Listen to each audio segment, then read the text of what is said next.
हमें जीवन में बहुत सारी कठिनाइयों का सामना ही नहीं करना पड़ेगा। कुछ मुसीबतें, कुछ परेशानियां तो अपने आप ही सॉल्व हो जाएंगी, हल हो जाएंगी, जिनके लिए आज हम स्वयं डिप्रेशन में चले जाते हैं, एंजाइटी के शिकार हो जाते हैं, तमाम तरह की परेशानियों से जूझना पड़ता है। क्योंकि हमको ये लगता है, जो युवा हैं, जो टीनेजर्स हैं, वो ये सोचते हैं कि ये जो माता पिता हैं या जो गुरुजन हैं या फिर जो हमारे स्वामी का तात्पर्य हम मालिक या भगवान से है, तो ये तो बड़े बुजुर्ग हो गए, इनका ज़माना दूसरा था और ये मॉडर्न ज़माना है, नया ज़माना है, तो इसके बारे में इनको कुछ ही नहीं पता, हम ज़्यादा जानते हैं, हमको सब कुछ पता है। तो कहीं ना कहीं जो युवा पीढ़ी है वो ये भूल करती है कि जो हमारे बड़े बुजुर्ग हैं, जो हमसे ज़्यादा उम्र के हैं, तो अब उन्होंने अपनी उम्र ऐसे ही नहीं गुजारी, उन्होंने अपने जीवन में। जय श्री राम। प्यारे भक्तों, आज श्री रामचरितमानस के पाठ का 22वां दिन है। कल की कथा में हमने जाना कि महाराज तुलसीदास जी हमें बता रहे हैं कि माता सती अपने पिता महाराज दक्ष के यज्ञ में शामिल होने के लिए जाती हैं। वहाँ पर अपमानित होने के कारण वे हवन कुंड में स्वयं को भस्म कर देती हैं। तब से भगवान शिव जी को वैराग्य हो जाता है और वे एक लंबी समाधि ले लेते हैं। इधर माता सती पर्वतराज हिमाचल के घर में पार्वती के रूप में जन्म लेती हैं और नारद जी के बताने पर वे घोर तपस्या करने के लिए वन में चली जाती हैं। जब भगवान शंकर लंबी समाधि ले लेते हैं और सारी सृष्टि का चक्र गड़बड़ाने लगता है, तो भगवान श्री रामचंद्र जी भगवान शिव जी के सामने प्रकट होते हैं और उन्हें समझाते हैं, उनकी प्रशंसा करते हैं, उनसे कहते हैं कि जो सृष्टि का चक्र है प्रभु आप उसको संभालिए। और वो कहते हैं कि जैसी घोर तपस्या और जो ये आपने साधना की है, जो आपने कठिन व्रत लिया है, इस संसार में दूसरा कोई नहीं ले सकता है। फिर वे सती माता का जन्म जो पार्वती के रूप में राजा हिमाचल के घर में होता है, उसके बारे में भी बताते हैं और कहते हैं कि आपको अपनी लीलाएं करनी हैं, इसलिए जाकर के आप पार्वती जी से विवाह कीजिए। आइए अब जानते हैं आगे की कथा।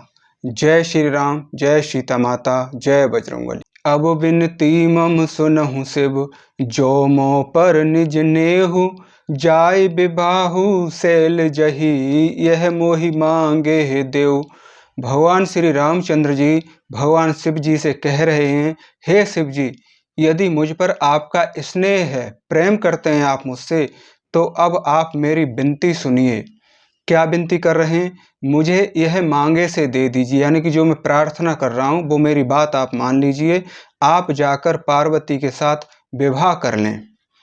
कह शिव यद्यपि उचित अस नाही, नाथ बचन पुनि मेट न जाहि, सिर धरे आयुष करिय तुम्हारा, परम धर्म यह नाथ हमारा।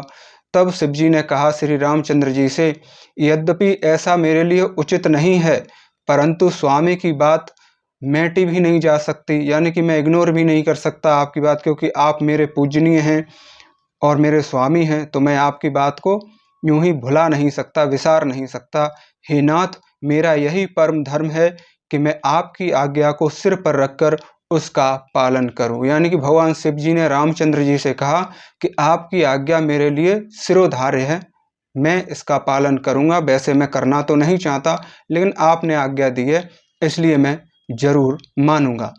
मातु पिता गुरु प्रभु के बानी, बिनय विचार करिय शुभ जानी, तुम सब भांति परम हितकारी, आज्ञा सिर पर नाथ तुम्हारी। यहाँ पर कितनी अच्छी बात कही गई है। माता पिता गुरु और स्वामी की बात को बिना ही विचारे शुभ समझकर मानना चाहिए, उनका कहा करना चाहिए। फिर आप तो सब प्रकार से मेरे परम हितकारी हैं। हे नाथ, आपकी आज्ञा मेरे सिर पर है। यहाँ पर शंकर भगवान जी भगवान श्री रामचंद्र जी से कह रहे हैं कि मुझे आपकी आज्ञा स्वीकार है, और वो ये भी कह रहे हैं कि माता पिता गुरु और स्वामी की आज्ञा हमेशा बिना विचार किए उनकी मान लेनी चाहिए, क्योंकि उसमें सोच विचार नहीं करना चाहिए। क्योंकि जब भी हमारे बड़े बुजुर्ग माता पिता गुरु या बड़े परिजन जो होते हैं या स्वामी जो होते हैं, वो हमारे हित की ही बात कहते हैं, उसमें हमारी भलाई ही छिपी होती है। अगर हम अपने बड़े बुजुर्गों की बात मान लें और चलें, तो हमें जीवन में बहुत सारी कठिनाइयों का सामना ही नहीं करना पड़ेगा। कुछ मुसीबतें, कुछ परेशानियां तो अपने आप ही सॉल्व हो जाएंगी, हल हो जाएंगी, जिनके लिए आज हम स्वयं डिप्रेशन में चले जाते हैं, एंजाइटी के शिकार हो जाते हैं, तमाम तरह की परेशानियों से जूझना पड़ता है। क्योंकि हमको ये लगता है, जो युवा हैं, जो टीनेजर्स हैं, वो ये सोचते हैं कि ये जो माता पिता हैं या जो गुरुजन हैं या फिर जो हमारे स्वामी, स्वामी का तात्पर्य हम मालिक या भगवान से है, तो ये तो बड़े बुजुर्ग हो गए, इनका ज़माना दूसरा था और ये मॉडर्न ज़माना है, नया ज़माना है, तो इसके बारे में इनको कुछ ही नहीं पता, हम ज़्यादा जानते हैं, हमको सब कुछ पता है। तो कहीं न कहीं जो युवा पीढ़ी है, वो ये भूल करती है कि जो हमारे बड़े बुजुर्ग हैं, जो हमसे ज़्यादा उम्र के हैं, तो अब उन्होंने अपनी उम्र ऐसे ही नहीं गुजारी, उन्होंने अपने जीवन में अच्छे-बुरे, ऊँचे-नीचे हर तरह के पड़ावों को झेला है, उन संघर्षों को झेला है, उनसे बाहर निकले हैं, कठिनाइयों को सहते हुए, और तब जाकर वो यहाँ तक पहुँचे हैं। तो वो जो भी बात बताएँगे या जो भी हमसे कार्य करने को कहेंगे, आज्ञा देंगे, तो वो हमारे लिए लाभदायक ही होगी, आरामदायक ही होगी, उससे हमें कष्ट नहीं होने वाला। पता है हम मुसीबत में कब फँसते हैं? जब हम अपने बड़े बुजुर्गों की, माता-पिता, गुरुजनों की बात नहीं सुनते और हम अपनी मनमानी करते हैं। क्योंकि आज के समय में तो बिल्कुल इसी तरह का बुरा हाल है कि युवा बच्चे जो हैं, वो बिल्कुल भी बात सुनने को राज़ी नहीं है, क्योंकि उनको खुद ही सब कुछ जानने वाले और ज्ञानी वो समझते हैं, लेकिन ऐसा नहीं है। यहाँ पर रामचरितमानस में भी महाराज तुलसीदास ने इतनी अच्छी बात कही है कि भगवान शंकर जी ये कह रहे हैं कि माता-पिता, गुरु और स्वामी की आज्ञा को बिना विचार किए ही, सोच विचार किए ही मान लेना चाहिए। उसमें ज़्यादा दिमाग लगाने की ज़रूरत नहीं होनी चाहिए, क्योंकि जो भी होगा वो हमारे भले के लिए ही होगा। ठीक है ना? तो यहाँ पे इतनी अच्छी बात कही है और वो कह रहे हैं कि आपकी आज्ञा मुझे शिरोधार्य है। आइए अब बढ़ते हैं आगे। प्रभु तो सेव सुनि शंकर बचना, भक्ति विवेक धर्म जुत रचना। कह प्रभु हर तुम्हार पन रहूं, अब उर राख्यूं जो हम कहूं। शिव जी की भक्ति, ज्ञान और धर्म से युक्त वचन रचना सुनकर प्रभु श्री रामचंद्र जी संतुष्ट हो गए। प्रभु ने कहा, हे हर, आपकी प्रतिज्ञा पूरी हो गई, अब हमने जो कहा उसे हृदय में रखना। तो यहाँ पर दोनों ही भगवान हैं और दोनों ही एक दूसरे को अपना इष्ट और आराध्य मानते हैं, उनकी भक्ति करते हैं, पूजा प्रार्थना करते हैं। तो दोनों प्रभु हैं। तो यहाँ पर कहा गया है कि प्रभु ने कहा, यानी कि भगवान श्री रामचंद्र जी ने कहा कि हे हर, हर कहते हैं भगवान शंकर को, कहते हैं ना हर हर महादेव, बस वही। तो हे हर, आपकी प्रतिज्ञा पूरी हो गई, यानी कि आपने जो कहा, मेरी बात आपने मान ली, ये जानकर मुझे बहुत अच्छा लगा। अब जो मैंने आपसे कहा है उस बात को आप अपने हृदय में रखें, यानी कि उसका पालन करें। अंतर्धान भये असुभासी, शंकर सोई मूरति उर राखी। तबहि सप्त ऋषि शिव पहीं आए, बोले प्रभु अति बचन सुहाए। इस प्रकार कहकर श्री रामचंद्र जी अंतर्ध्यान हो गए। शिव जी ने उनकी वह मूर्ति अपने हृदय में रख ली, यानी कि जिस समय भगवान श्री रामचंद्र जी भगवान शिव जी को ये बात कह रहे थे, तो वो जो छवि थी, उनकी जो इमेज थी, वो उनके मन मस्तिष्क में बस गई, उन्होंने अपने हृदय में बसा ली और ये सोच लिया कि अब मुझे आज्ञा का पालन करना है।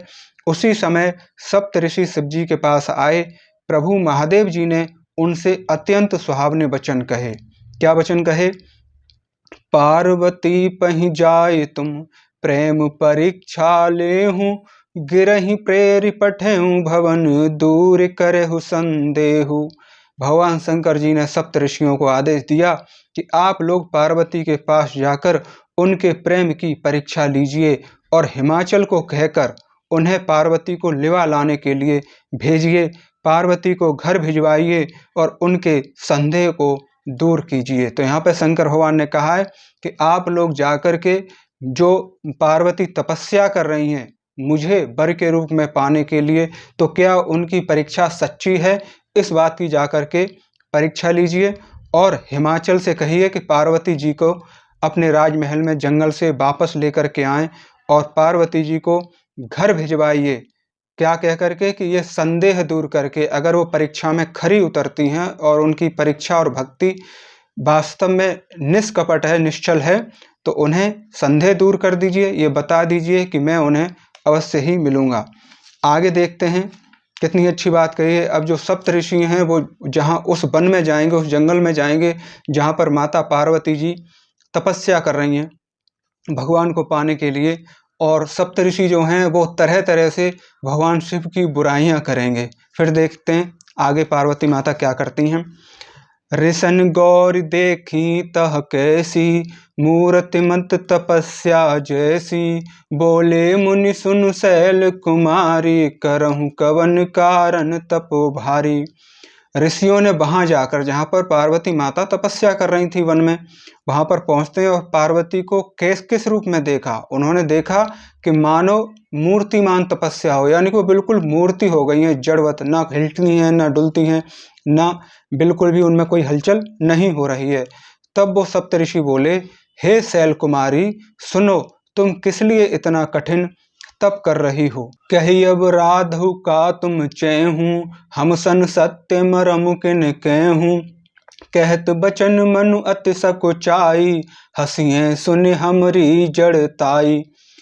तुम किसकी आराधना करती हो और क्या कहना चाहती हो, हमसे अपना सच्चा भेद क्यों नहीं कहते। ये बात सप्तऋषि जी कह रहे हैं पार्वती माता से। तो पार्वती माता जी क्या कह रही हैं, बात कहते मन बहुत सकुचाता है, आप लोग मेरी मूर्खता पर हंसेंगे। मनुहट परा न सुनहि सिखावा, चहत बारी पर भीते उठावा, नारद कहा सत्य सोई जाना, बिनु पंख हम चही उड़ाना। मन में हट पकड़ लिया है, वह उपदेश नहीं सुनता और जल पर दीवार उठाना चाहता है। यानी कि पार्वती माता कह रही है कि मेरा मन जो है उसने ये हट पकड़ ली है, जिद पकड़ ली है कि भगवान शिव को, भगवान शंकर महादेव को वर के रूप में मुझे पाना है, इसलिए मैं इतनी कठिन तपस्या कर रही हूँ। और मन ने ऐसी चीज़ पकड़ ली है जो शायद हो नहीं सकती, जैसे जल पर दीवार उठाना चाहता है। यानी पानी के ऊपर आप दीवार बनाएंगे नदी में या सागर में, तो क्या बन पाएगी? नहीं बन पाएगी। नारद जी ने जो कह दिया उसे सत्य जानकर मैं बिना ही पंख के उड़ना चाहती हूँ। यानी कि नारद जी ने जैसा कि मेरे पिता और माता के सामने कहा था, मैं उसी का पालन कर रही हूँ, बिना पंख ही उड़ने का मैं प्रयास कर रही हूँ। देखूं मुनि अविवेकु हमारा, चहियूं सदा शिव ही भर तारा।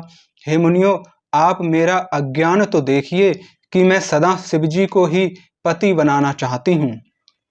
सुनत बचन बेह से ऋषिय, गिर संभव तब देह, नारद कर उपदेश सुनी, कहूँ बसेउ किसु गेह। पार्वती जी की बात सुनते ही सप्तऋषि जो थे वो हंस पड़े और बोले, तुम्हारा शरीर पर्वत से ही तो उत्पन्न है, यानी कि तुम जड़ हो, तुम्हें ज्ञान नहीं है। भला कहो तो नारद का उपदेश सुनकर आज तक किसी का भला हुआ है? यानी कि सप्तऋषियों ने माता से कहा कि बिल्कुल बुद्धि नहीं है, पर्वत की तरह जड़ हो, है ना। क्योंकि जो नारद जी ने आज तक कभी किसी से जो कुछ कहा है उससे किसी का घर बसा है, किसी का भला हुआ है, ये बात उन्होंने यहाँ पर कही है। दक्ष सुतन उपदेशन जाई, तिन फिर भवन न देखा आई, चित्रकेतु कर घर उन घाला, कनक किशपु कर पुनियस हाला। उन्होंने जाकर दक्ष के पुत्रों को उपदेश दिया था, जिससे उन्होंने फिर लौटकर घर का मुंह भी नहीं देखा। यानी कि वही दक्ष महाराज जो माता सती के पिता हैं, तो सती के जो भाई थे वो लोग चले गए। ये बात सप्तऋषि माता पार्वती जी से कह रहे हैं। चित्रकेतु के घर को नारद ने चौपट ही कर दिया। फिर यही हाल हिरण्याकश्यप का भी हुआ। नारद सिख जो सुनहि नर नारी, अब सही होई तज भवन भिकारी, मन कपटी तन सज्जन चीना, आप सरिस सब ही चह कीना। जो स्त्री पुरुष नारद की सीख सुनते हैं, यानी कि जो नारद की बात मानते हैं, वे घर बार छोड़कर अवश्य ही भिखारी हो जाते हैं। यानी उनके पास कुछ बचता नहीं है भिखारी होने के सिवाय। उनका मन तो कपटी है। सप्तऋषि जी कह रहे हैं कि नारद का मन तो कपटी है। शरीर पर सज्जनों के चिन्ह है, यानी कि वो जो शरीर पर जो चिन्ह हैं उनके देवताओं वाले और ये सब पूजा पाठ भक्ति वाले, इस तरीके से वो सब सज्जनों के चिन्ह तो हैं, लेकिन मन उनका कपटी है। लेकिन हालांकि नारद जी ऐसे हैं नहीं। यहाँ पर सप्तऋषि जो हैं माता की परीक्षा ले रहे हैं और वो उनको भटकाना चाह रहे हैं। वे सभी को अपने समान बनाना चाहते हैं, यानी कि जैसे नारद जी हमेशा नारायण नारायण करते रहते हैं, उनके पास तो अपना घर द्वार कुछ है नहीं, तो वो सभी को अपनी ही तरह बना लेना चाहते हैं। तही के बचन मान विश्वासा, तुम चाहूं पति सहज उदासा, निर्गुण निलज कुवेश कृपाली, अकुल अघय दिगंबर व्याली। तुम नारद के वचनों पर विश्वास मानकर तुम ऐसा पति चाहती हो जो स्वभाव से उदासीन है, गुणहीन है, निर्लज्ज है, बुरे वेश वाला है, नर कपालों की माला पहनने वाला है, कुलहीन है, यानी कि उसके कोई कुल परिवार नहीं है, बिना घर बार का है, नंगा और शरीर पर सांपों को लपेटे रखने वाला है। कहूँ कवन सुख असुबर पाए, भल भूलेहूँ ठग के बौराए, पंच कहे शिव सती विवाही, पुण्यव डेरी मरहि ताही। ऐसे बर के मिलने से कहो तुम्हें क्या सुख मिलेगा। तुम उस ठग नारद के बहकावे में आकर खूब भूली हो, ऐसा हो नहीं सकता, तुम्हें कोई भी सुख की प्राप्ति नहीं होगी शिव के साथ में विवाह करने से। पहले पंचों के कहने से शिव ने सती से विवाह किया था, परंतु फिर उसे त्याग कर मरवा दिया। ये बात सप्तऋषि जी पार्वती माता से कह रहे हैं। अब सुख सोवत सोच नहीं, भीख मांगे भव खाए, सहज एक कीनी के भवन, कबहू किनारी खटाए। अब आगे सप्तऋषि जी एक और नया पैतरा फेंक रहे हैं माता के मन को भटकाने के लिए। क्या कह रहे हैं? अब शिव को कोई चिंता नहीं है, यानी कि जब से सती जी हवन में अपने आप को भस्म कर दिया है तब से अब उनको कोई चिंता नहीं रही। भीख मांगकर खा लेते हैं और सुख से सोते हैं। ऐसे स्वभाव से ही अकेले रहने वालों के घर में भी भला क्या कभी स्त्रियां टिक सकती हैं? मतलब जो व्यक्ति अकेला ही रहना चाहता हो और उसे अकेले ही आनंद आता हो, तो क्या ऐसे घर में स्त्रियां रुकेंगी, ठहरेंगी? आगे है, अजहु मान कहा हमारा, हम तुम कहूँ बरुनीक विचारा, अति सुंदर सुचि सुखद सुशीला, गावहीं वेद जासु जस लीला। अब भी हमारा कहा मानो, हमने तुम्हारे लिए एक अच्छा वर विचार किया है, यानी कि एक अच्छे वर के बारे में हमने सोचा है जो आपके लिए बिल्कुल योग्य है। वह बहुत ही सुंदर है, पवित्र है, सुखदायक और सुशील है, जिसका यश और लीला वेद भी गाते हैं। दूषण रहित सकल गुण राशि, श्रीपति पर बैकुंठ निवासी, असुबर तुम ही मिलावो वाणी, सुनत बहिस कह बचन भवानी। वह दोषों से रहित है, यानी कि जो वर हमने तुम्हारे लिए चुना है, जो देखा है, उसके अंदर किसी भी प्रकार का कोई दोष नहीं है। सारे सद्गुणों की राशि, यानी कि उनके अंदर सारे सद्गुण समाये हुए हैं, भंडार हैं। आगे है, लक्ष्मी का स्वामी और बैकुंठपुरी का रहने वाला है, हम ऐसे वर को लाकर तुमसे मिला देंगे। यह सुनते ही पार्वती जी हंसकर बोली, सत्य कहूँ गिर भव तनुएहा, हटना छूट छूटे बरु देहा, कन कऊ पुनि पसाण तय होई, जा रहूं सहज न परे हर सोई। यहाँ पर कितनी अच्छी बात पार्वती माता ने कही है। आपने यह सत्य ही कहा कि मेरा यह शरीर पर्वत से बना है, यानी कि पर्वत उसे कुछ समझ में नहीं आता, पत्थर है। ये बात जो नारद जी के लिए अभी कही थी और पार्वती माता के लिए अभी कही थी सप्तऋषियों ने, तो उसी बात पर माता पार्वती ने कहा है कि मेरा शरीर पर्वत से उत्पन्न हुआ है। आपने बिल्कुल सही कहा, इसलिए हट नहीं छूटेगा, शरीर भले ही छूट जाए। तो पर्वत अडिग होता है, जहाँ पर है वो वहीं रहेगा, वो हट नहीं सकता, तो मैं भी नहीं हट सकती। उन्होंने अपना इस तरीके से स्वभाव बताया। सोना भी पत्थर से ही उत्पन्न होता है, सो वह जलाए जाने पर भी अपने स्वभाव यानी कि श्रोणत्व को नहीं छोड़ता। नारद बचन न मैं परिहरहूँ, बसहु भवन उजरहूँ नहीं डरहूँ, गुरु के बचन प्रतीत न जयहि, सपने सुगम न सुध सिंधिते ही। कितनी अच्छी बात कही गई है। अंत में मैं नारद जी के वचनों को नहीं छोड़ूंगी, चाहे घर बसे मेरा या उजड़ जाए, इससे मैं नहीं डरती। जिसको गुरु के वचन में विश्वास नहीं है, उसको सुख और सिद्धि सपने में भी सुगम नहीं हो सकती। यानी कि जो व्यक्ति अपने गुरु, जो भी गुरु होते हैं हमारे, जो स्कूल में पढ़ाते हैं अध्यापक गण, शिक्षक गण, टीचर्स, वो भी हमारे गुरु होते हैं, और हम आध्यात्मिक गुरु भी अपने जीवन में बनाते हैं। तो जो व्यक्ति अपने गुरु की बात को नहीं मानता है, उसे असल जीवन में, हकीकत में, वास्तविकता में, यथार्थ में तो आप छोड़ ही दीजिए, सपने में भी सुख और सिद्धियां सरलता से या कैसे भी नहीं मिलती। लिखा है ना, उसको सुख और सिद्धि सपने में भी सुगम नहीं होती, यानी कि उसे नहीं मिलती हैं। महादेव अवगुण भवन, विष्णु सकल गुण धाम, जहि कर मनुरम जाहि सन, तेहि तेहि सन काम।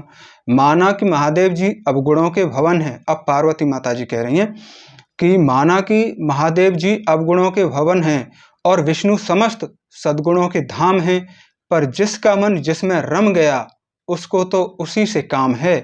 जो तुम मिलते हो प्रथम मुनीसा, सुनते हो सिख तुम्हारी धर सीसा, अब मैं जन्म संबोहित हारा, को गुण दूषण करे विचारा। कितनी बड़ी और कितनी सुंदर बात कही है कि हे मुनीश्वरों सुनो, यदि आप लोग मुझे पहले मिलते और मुझे ये सीख देते, मुझे ये बातें बताते, तो मैं आपका उपदेश सिर माथे पर रखकर सुनती और मानती। परंतु अब तो मैं अपना जन्म शिव जी के लिए हार चुकी हूँ, यानी कि भगवान शिव के चरणों में पूरा जीवन और ये जन्म न्यौछावर कर चुकी हूँ। फिर गुण दोषों का विचार कौन करना, यानी फिर अच्छाई और बुराई गुण दोषों का विचार कौन करे और किस लिए करे, फिर तो कोई बचा ही नहीं है बिल्कुल ऑप्शन। जो तुम रे हट हृदय विसेही, रही न जाय बिनु किए विरेसी, तो कौतुक न आलसु नाही, बर कन्या अनेक जग माही। यदि आपके हृदय में बहुत ही हट है और आप विवाह की बातचीत किए बिना आपसे रहा नहीं जाता, तो संसार में बर कन्या बहुत हैं, खिलवाड़ करने वालों को आलस्य तो होता नहीं, और कहीं जाकर कीजिए। तो पार्वती माता जी कह रही हैं कि आपके हृदय में बहुत हट है ना इस बात की कि आपको विवाह कराना ही कराना है, और आपकी जो विवाह की बातचीत है बर से, वधू से या बर वधू के परिवार वालों से करनी है, तो किए बिना आपसे रहा नहीं जाता। तो इस संसार में बहुत सारे ऐसे बर और कन्या हैं जिन्हें विवाह की जरूरत है, तो आप जाकर उनके विवाह करवाइए। क्योंकि जो खिलवाड़ करते हैं, यानी कि जो मजाक करते हैं एक दूसरे के साथ में मौज मस्ती के लिए, तो उन्हें आलस्य तो होता नहीं है। तो जहां भी आप जाओ वहां पर आप ये काम करिए। जन्म कोटि लगी रगर हमारी, बरऊ शंभु ना तैरहूं कुंवारी, तजऊ न नारद कर उपदेशु, आप कहीं सत बार महेशु। मेरा तो करोड़ जन्मों तक यही हट रहेगा कि या तो शिव जी को बरूंगी, यानी भगवान शिव जी को ही बर के रूप में पाऊंगी, नहीं तो कुमारी ही रहूंगी, यानी पूरे जीवन अविवाहित ही रहूंगी, कुंवारी ही रहूंगी। स्वयं शिव जी 100 बार कहें ना तो भी नारद जी के उपदेश को नहीं छोड़ूंगी। कितनी बड़ी बात माता ने कही है कि अगर शिव जी भी आकर ये कहें कि ये हट छोड़ दो, ये तपस्या की हट छोड़ दो, मुझे बर के रूप में पाने की हट छोड़ दो, तो भी मैं नारद जी की बात को इग्नोर नहीं करूंगी, उनके उपदेश को मैं नहीं छोड़ूंगी। मैं पापरऊं कहूँ जगदम्बा, तुम गृह गबनहु भयो विलंबा, देख प्रेम बोले मुनि ज्ञानी, जय जय जय जगदम्बिके भवानी। अब यहाँ पर सप्तऋषि क्या कह रहे हैं, जब उन्होंने हर तरीके से माता पार्वती जी की परीक्षा ले ली, अयमा लिया, और वो अपनी जो व्रत है उससे नहीं डिगी हैं, जगजननी पार्वती जी ने फिर कहा कि मैं आपके पैरों में पड़ती हूँ, आप अपने घर जाइए, बहुत देर हो गई। शिव जी में पार्वती जी का ऐसा प्रेम देखकर ज्ञानी मुनि बोले, क्या बोले, हे जगजननी, हे भवानी, आपकी जय हो, जय हो। तुम माया भगवान शिव, सकल जगत पितुमात, नाई चरण सिर मुनि चले, पुनि पुनि हर सत गात। अब सप्तऋषि जी क्या कह रहे हैं हाथ जोड़कर, आप माया हैं और शिव जी भगवान हैं, आप दोनों समस्त जगत के माता पिता हैं। यह कहकर मुनि पार्वती जी के चरणों में सर नवाकर चल दिए। उनके शरीर बार बार पुलकित हो रहे हैं, यानी कि खुशी के मारे, हर्ष के मारे सप्तऋषि प्रफुल्लित हैं, उनके शरीर पुलकित हो रहे हैं। जय श्री राम। प्यारे भक्तों, बहन भाई बंधुओं, ये थी हमारी आज की कथा। मिलते हैं कल आगे की कथा लेकर। मेरी भगवान से यही प्रार्थना है कि आप हमेशा स्वस्थ रहें, प्रसन्न रहें और इसी प्रकार श्री रामचरितमानस का पाठ करते रहें, सुनते रहें, पढ़ते रहें। जय श्री राम, जय सीता माता, जय हनुमान।